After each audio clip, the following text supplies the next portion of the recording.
മലബാർ മേഖലയിൽ മെക്സവൻ വ്യായാമ കൂട്ടായ്മ അത് ചില വിവാദങ്ങളിലൊക്കെ പെട്ട് വാർത്തകളിലൊക്കെ നിറഞ്ഞതാണ്. എനിക്ക് തോന്നുന്നു അത് പിന്നീട് അത് എന്താണ് SDP അല്ലെങ്കിൽ ഈ പറയുന്ന പോപ്പുലർ ഫ്രണ്ടിൻ്റെ ഒരു വകഭേദമാണ്. പോപ്പുലർ ഫണ്ട് നിരോധിച്ചതിന് ശേഷം അതിലുള്ള ആളുകൾ അവരുടെ പ്രവർത്തനങ്ങൾ കണ്ടെത്താൻ വേണ്ടിയിട്ട് നടത്തിയ ഒരു സ്പേസ് ആണ് എന്നായിരുന്നു CPM ഒക്കെ വിലയിരുത്തുന്നത്, മോഹനമാഷൊക്കെ വിലയിരുത്തിയത്. ഇപ്പം അതിന് അതുമായി ബന്ധപ്പെട്ട് പക്ഷേ ലീഗ് അതിനെ ആദ്യം തന്നെ അനുകൂലിച്ചിരുന്നു. അങ്ങനെ അതൊരു എക്സസൈസും യോഗയും മാത്രമാണ്, ജീവിതശൈലി രോഗങ്ങൾ രക്ഷപ്പെടാനുള്ളതാണ് എന്നാണ് പറഞ്ഞത്. പക്ഷേ CPM പിന്നെ അതിനെ ഏറ്റെടുക്കുന്ന ഒരു കാഴ്ച കൂടി നമ്മളുണ്ട്. കഴിഞ്ഞ ദിവസം ബാലുശ്ശേരിയിൽ ഇത് ഉദ്ഘാടനം ചെയ്യാൻ തീരുമാനിച്ചിരിക്കുന്നത് സച്ചിൻ ദേവ് MLA ആണ്. അപ്പം CPM അതിൽ നിന്നൊക്കെ പുറകോട്ട് പോവുകയാണ്. ഇപ്പോൾ പെട്ടെന്നാണ് കാന്തപുരം വിഭാഗത്തിൻ്റെ മുശാവറ യോഗം ഒരു കാര്യം തീരുമാനിക്കുന്നത്. അതായത് ഇത്തരം വ്യായാമ കൂട്ടായ്മകളിൽ സ്ത്രീകളും പുരുഷന്മാരും ഇടപഴകിയിട്ടാണ് നിൽക്കുന്നത്. അപ്പോൾ അത്തരത്തിൽ പൊതു ഇടങ്ങളിലൊന്നും തന്നെ അന്യപുരുഷന്മാരും അന്യ സ്ത്രീകളും കൂടി ഇട കലർന്ന് നിൽക്കേണ്ട ഒരു പരിപാടിയും നടത്താൻ സമ്മതിക്കില്ല. അത് മതവിരുദ്ധമാണ്. അത് ഈ പറയുന്ന മെക്സവൻ ആയാലും ഏതുമില്ല, ഇനി വേറെ ഏത് പരിപാടികളായാലും ഇത് കർശനമായി മുന്നോട്ട് കൊണ്ടുപോകണം തുടങ്ങിയ ഒരു 3-4 വിചിത്ര നിർദ്ദേശങ്ങൾ പുറപ്പെടുവിച്ചിട്ടുണ്ട്. ഇതിനെതിരായിക്കൊണ്ട് മുൻ ഹൈക്കോടതി ജസ്റ്റിസുള്ള കമാൽ പാഷ വളരെ രൂക്ഷമായ വിമർശനമാണ് നടത്തിയത്. കടൽ കിഴവന്മാരാണ് ഇത്തരത്തിലുള്ള കാര്യങ്ങൾ പറയുന്നതെന്നും ഇവരൊക്കെ ഏത് നാട്ടിലാണ് ജീവിക്കുന്നത്, താലിബാൻ മോഡൽ ഭരണമല്ല, ഇത് മതഭരണവുമല്ല, ഇത് ജനാധിപത്യ ഭരണമാണ് എന്നടക്കം അദ്ദേഹം വിമർശിച്ചിട്ടുണ്ട്. സത്യത്തിൽ ഇത്തരം കാര്യങ്ങൾ കുറച്ചുകൂടി ചോദ്യം ചെയ്യപ്പെടേണ്ടതല്ലേ? കാരണം ഒരു ന്യൂനപക്ഷ പ്രീണനം എന്ന നിലയിലൊക്കെ പലപ്പോഴും അങ്ങനെ ഭയപ്പെട്ടിട്ട് ഇസ്ലാമോഫോബിയ ആകുമോ എന്ന് ഭയപ്പെട്ടിട്ട് ഇത്തരം കാര്യങ്ങൾക്കെതിരെ പാർട്ടികൾ പോലും ചിലപ്പോൾ മിണ്ടാറില്ല. എന്താണ് ഇക്കാര്യത്തിൽ? ഇത് നമ്മളുടെ ഒരു രാഷ്ട്രീയത്തിൻ്റെ ഒരു പ്രശ്നമായിട്ടാണ് എനിക്ക് തോന്നുന്നത്. കാരണം ഏത് മതത്തിൽ പ്രവർത്തിക്കുന്ന ആളുകൾ എന്ന് നോക്കി പെരുമാറേണ്ട പ്രതികരിക്കേണ്ട കാര്യമില്ല. നമ്മളുടെ ചുറ്റുപാടും നടക്കുന്ന അത്ര നല്ലതല്ലാത്തതായിട്ടുള്ള കാര്യങ്ങൾ നമുക്ക് അത് നല്ലതല്ല എന്ന് പറയാനുള്ള അഭിപ്രായം നമുക്കുണ്ട്. ആ അഭിപ്രായത്തിനുള്ള സ്വാതന്ത്ര്യവും നമുക്കുണ്ട്, അത് പറയാമെന്നുള്ള. അത് പക്ഷേ ഇവർ പറയാറില്ല. അത് പറയാത്തതിൻ്റെ പ്രധാനപ്പെട്ട കാരണം വോട്ട് ബാങ്ക് രാഷ്ട്രീയം ഇതിനെ പലപ്പോഴും ഹൈജാക്ക് ചെയ്യുന്നു എന്നുള്ളതാണ്. അല്ലാണ്ട് അവർക്കത് തെറ്റാണെന്ന് തോന്നാത്തത് കൊണ്ടല്ല, അവർക്ക് തെറ്റാണെന്നറിയാം. പക്ഷേ അങ്ങനെ പറഞ്ഞാൽ തനിക്ക് തങ്ങൾക്ക് വോട്ട് കിട്ടില്ലെന്ന്. ഇവരുടെ വോട്ട് പോട്ടെ എന്ന് വിചാരിക്കാനുള്ള ഒരു മനസ്സെങ്കിലും എല്ലാ രാഷ്ട്രീയ പാർട്ടികൾക്കും വേണ്ടേ?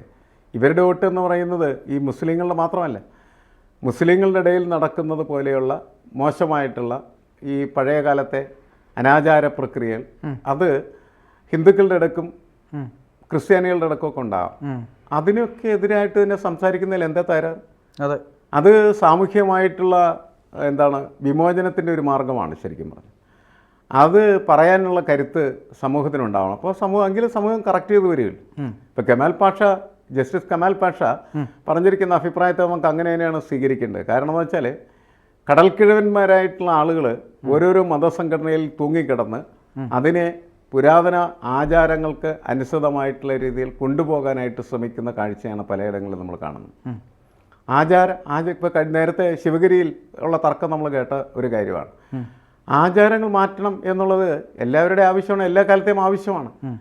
അത് ആചാരങ്ങൾ തുടരണം എന്ന് പറയുന്നത് ശരിയായ ഒരു രീതിയല്ല. ഇവിടെ ഈ മുസ്ലിം സമൂഹത്തിനിടക്ക് ഒരാചാരവും മാറ്റണ്ട എന്നാണ് അവരെപ്പോഴും അവരുടെ മത നേതാക്കൾ എപ്പോഴും നിർദ്ദേശിച്ചുകൊണ്ടിരിക്കുന്നത്. അതുകൊണ്ടാണ് കമാൽ പാഷ പറഞ്ഞത് ഇത് ജനാധിപത്യ സംവിധാനമാണ്, അല്ലാണ്ട് മതസംവിധാനമല്ല, മതഭരണവും അല്ല ഇവിടെ നടക്കുന്നത്. അത് മനസ്സിലാക്കി കാര്യങ്ങൾ തിരിച്ചറിഞ്ഞ് പ്രവർത്തിക്കേണ്ടവരാണിവർ എന്നുള്ളതാണ്. അതുകൊണ്ടാണ് കടൽക്കിഴവന്മാർ എന്ന ഈ മത നേതൃത്വത്തെ അദ്ദേഹം ആക്ഷേപിച്ചും അപഹസിച്ചും എന്നാണ് നമ്മൾ മനസ്സിലാക്കി. നമുക്കറിയാം പല സ്ഥലത്തും ഇപ്പോൾ മുസ്ലിം ലീഗിൻ്റെ സമ്മേളനങ്ങളിൽ പോലും സ്ത്രീകൾക്കിരിക്കാനായിട്ട് ഒരു പ്രത്യേക വശം, പുരുഷന്മാർക്കിരിക്കാൻ പ്രത്യേക വശം, സാരി കെട്ടിയൊക്കെയാണ് അവർ തിരിക്കുന്നത്, അല്ലെങ്കിൽ തുണി കൊണ്ട് എന്തെങ്കിലും തരത്തിലുള്ള എന്താണ് ഏത് കാലത്താണ് ഇവർ ജീവിക്കുന്നത്? സ്ത്രീകളും പുരുഷന്മാരും ഇടകലർന്നിയാൽ എന്താണ് ഈ ആകാശം ഇടിഞ്ഞു വീഴും.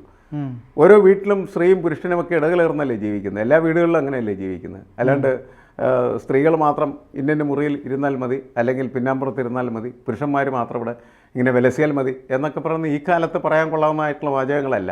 പഴയ കാലത്തെ വളരെ പ്രാകൃതമായിട്ടുള്ള ആണത്ത കാലത്ത് മാത്രം പറയാൻ പറ്റുന്നതായിട്ടുള്ള കാര്യമാണ്. പക്ഷേ ഇന്നും നമുക്കറിയാം മുസ്ലിം ലീഗിൻ്റെ സമ്മേളനത്തിൽ മാത്രമല്ല, ജമാഅത്തിൻ്റെ സമ്മേളനങ്ങളിൽ, അതേപോലെ തന്നെ പല വീടുകളിലും കല്യാണ സദ്യ നടക്കുന്നിടത്ത് ഒക്കെ ഈ വേലി കെട്ടിത്തിരിച്ച് സ്ത്രീകൾക്കൊരു പ്രത്യേക സ്ഥലത്ത് ഭക്ഷണം കൊടുക്കും, പുരുഷന്മാർക്ക് വേറെ സ്ഥലത്ത് ഭക്ഷണം കൊടുക്കും. അതൊന്നും ശരിയല്ല. അതൊന്നും ശരിയല്ലെന്ന് പറയേണ്ടത് യഥാർത്ഥത്തിൽ അവരുടെ ഇടക്ക് ഉള്ള ആളുകൾ തന്നെയാണ്. പുറത്തുള്ള ആളുകൾ പറയുമ്പോഴാണ് അത് വർഗീയതയായിട്ട് ചിത്രീകരിക്കും. അങ്ങനെയാണ് എപ്പോഴും സംഭവിച്ചുകൊണ്ടിരിക്കുന്നത്. അതായത് മനുഷ്യനെ കൊണ്ട് അഭിപ്രായം പറയിപ്പിക്കാനായിട്ട് സമ്മതിക്കില്ല എന്നുള്ളതാണ് പ്രശ്നം. അവരെ അഭിപ്രായം പറഞ്ഞാൽ ഇവർ അപ്പം പെട്ടെന്ന് അത് മതമായിട്ട് മാറും. അല്ലേ, ഇത് നിങ്ങൾ പോയി മറ്റേ മതക്കാരോട് പറയാൻ നിങ്ങൾക്ക് ധൈര്യമുണ്ടോ എന്നൊക്കെയുള്ള ചോദ്യം സ്ഥിരമായിട്ട് നമ്മൾ കേട്ടുകൊണ്ടിരിക്കുന്ന കാര്യം. അപ്പോൾ അതൊക്കെ എല്ലാവരും മാറ്റി വെക്കുക. എന്നിട്ട് തെറ്റായിട്ടുള്ള കാര്യങ്ങളെക്കുറിച്ച് അത് ഏത് മതത്തിലായാലും ഏത് പാർട്ടിയിലായാലും ഏത് സമൂഹത്തിലായാലും അതൊക്കെ തുറന്നു പറയാനും ചർച്ച ചെയ്യാനായിട്ടുള്ള ഒരു അവകാശം ജനാധിപത്യ സംവിധാനത്തിനകത്ത് ഉണ്ട് എന്ന് വിചാരിച്ച് അതിനനുസരിച്ച് പ്രവർത്തിക്കുന്നതാണ് നല്ലത്. നമ്മളുടെ ഈ ഒരു കാലം എന്ന് പറഞ്ഞതിനിടയിൽ നമ്മൾ സ്ത്രീ ശാക്തീകരണത്തിനും സ്ത്രീ തുല്യതയ്ക്കും അതുപോലെ തന്നെ തുല്യ ജോലിക്ക് തുല്യ വേതനം എന്നൊക്കെ പറയുന്നതിന് വേണ്ടി വാദിക്കുന്ന ആളുകളാണ് അല്ലേ. അങ്ങനെ വാദിക്കുമ്പോൾ സ്വാഭാവികമായിട്ടും എല്ലാ കാര്യങ്ങളിലും അവർക്ക് സ്വാതന്ത്ര്യം അനുവദിച്ചു കൊടുക്കേണ്ടതാണ്. മതത്തിൻ്റെ കാര്യങ്ങൾ എനിക്ക് തോന്നുന്നു മതം കേന്ദ്രീകരിക്കുന്ന മേഖലകൾ അല്ലെങ്കിൽ എന്താണ് ഈ പള്ളികളിലോ മോസ്കുകളിലോ അമ്പലങ്ങളിലോ അതിൻ്റെ അകത്തൊക്കെ എന്തെങ്കിലും ചെയ്തോട്ടെ. ഈ പുറത്ത് പൊതുസമൂഹത്തിനിടയ്ക്ക് ഇത്തരത്തിലുള്ള വലിയ ഫത്വകൾ അത് ഇറക്കുന്നതിൽ കഥയില്ല എന്നുള്ളതാണ് പ്രധാനപ്പെട്ട കാര്യം. അതുകൊണ്ട് അതൊക്കെ തിരുത്തേണ്ടതാണ്. ഇപ്പോൾ ഈ മെക്സവനെക്കുറിച്ച് പലതരത്തിലുള്ള അഭിപ്രായ വ്യത്യാസങ്ങളൊക്കെ പലരും പറയുന്നുണ്ട്. അത് രാഷ്ട്രീയമാണ്, മതപരമാണ്, പലതുമാണ്, അതെന്തെങ്കിലും ആവട്ടെ. പക്ഷെ അത് സംബന്ധിച്ച് ഉയർന്നു വരുന്ന വിഷയങ്ങൾ എന്താണ്? സ്ത്രീകൾ പരസ്പരം ഇടപഴകാൻ പാടില്ല, പുരുഷന്മാരുമായിട്ട് ഒരു കാരണവശാലും ഇടപഴകാൻ പാടില്ല എന്ന് പറയുന്ന സന്ദേശം കൊടുക്കണമെന്ന് പറഞ്ഞു. ഇപ്പോൾ നമ്മുടെ ഈ കാലത്ത് സർക്കാർ എന്താ ചെയ്തുകൊണ്ടിരിക്കുന്നത്? എല്ലാ മേഖലകളിലേക്കും സ്ത്രീകൾക്ക് ജോലി കൊടുത്തവരെ പൊതുസമൂഹത്തിൻ്റെ ഭാഗമാക്കി മാറ്റാൻ ശ്രമിക്കുന്നു. ബസ്സിലൊക്കെ കണ്ടക്ടർ എന്ന് പറഞ്ഞാൽ സ്ത്രീകളാണ്. അപ്പോൾ അവർ പുരുഷന്മാരുമായിട്ട് ഇടപഴകി അവർക്ക് ടിക്കറ്റ് കൊടുത്ത് വരുന്ന പൈസയൊക്കെ വാങ്ങിച്ച് അവരുടേതായ ജോലി ചെയ്തുകൊണ്ടിരിക്കുകയാണ്.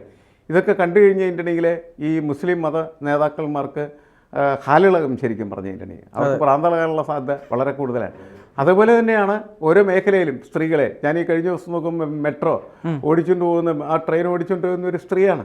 അപ്പോൾ അങ്ങനെ അതിൻ്റെ പൈലറ്റായി മാറുക, വിമാനങ്ങൾ ഓടിക്കുക, എല്ലാ മേഖലകളിലും സ്ത്രീകൾ കടന്നേലുണ്ട്. സ്ത്രീകളും പുരുഷന്മാരും തമ്മിൽ എന്താണ് വ്യത്യാസം? അവരൊക്കെ മനുഷ്യരല്ലേ. ഇതിനെ ഒരേപോലെ കാണാൻ പറ്റുന്ന തരത്തിൽ നമ്മുടെ സമൂഹം മാറേണ്ടത് ആവശ്യമാണ്. അങ്ങനെ മാറിയാൽ മാത്രമാണ് സമൂഹത്തിന് പുരോഗതി ഉണ്ടാവുള്ളൂ. ഇപ്പോൾ യൂറോപ്യൻ കൺട്രീസിലെ ഇത്തരം വർത്തമാനങ്ങൾ പറഞ്ഞ് കടന്നു ചെല്ലാനായിട്ട് ബുദ്ധിമുട്ടാണ്.